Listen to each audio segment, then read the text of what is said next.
पंजाब में आए बाढ़ को लेकर बासमती उत्पादन तो चर्चा में था ही, लेकिन अब बासमती को लेकर सामने आई एक और खबर आपको हैरान कर सकती है। मामला बासमती के अस्तित्व से जुड़ा हुआ बताया जा रहा है और इसको लेकर चर्चाएं लगातार जारी हैं। सबसे पहले तो ये जानिए कि आखिर मामला क्या है। दरअसल हैदराबाद स्थित शक्ति सीड्स द्वारा ताज हाइब्रिड नामक बासमती किस्म की बीज को बाजार में उतारने की कोशिश की गई है और कहा जा रहा है कि इस बात से ये बात अब स्पष्ट होने लगी है कि कई कंपनियों द्वारा बाजार में गैर मान्यता प्राप्त बासमती चावल की बीज धड़ल्ले से बेची भी जा रही हो। आपको जानकर हैरानी होगी कि ICAR के Indian institute of rice research के ट्रायल में ताज हाइब्रिड किस्म को बार बार खारिज किया गया है, फिर भी इसे बाजार में उतारने की कोशिश ने अब सवाल खड़े किए हैं। इतना ही नहीं, बताया यह भी गया है कि इस किस्म की 2019 से लेकर 2021 तक विभिन्न स्तरों पर की गई जांच में यह बात सामने आ चुकी है कि इसमें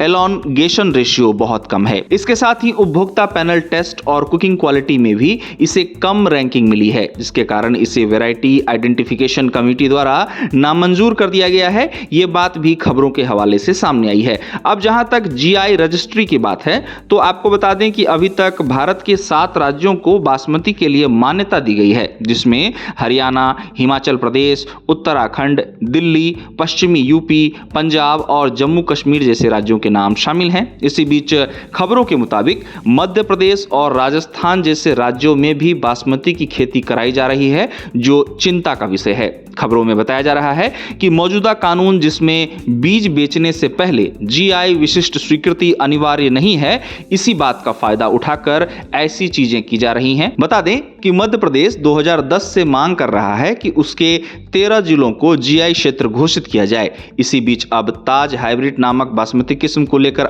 जो खबर सामने आई है, उसको लेकर विशेषज्ञों का कहना है कि बासमती की साख और GI पहचान को बचाने के लिए बीज उत्पादन और वितरण पर सख्त नियंत्रण होना जरूरी है, वरना इससे बासमती जो भारत की पहचान है उस पर नकारात्मक प्रभाव पड़ सकता है। गौरतलब है कि भारत दुनिया का सबसे बड़ा बासमती चावल निर्यातक देश है। भारत बासमती चावल का निर्यात दुनिया के विभिन्न देशों को करता है और ऐसे में बासमती चावल की गुणवत्ता को बनाए रखना काफी जरूरी है।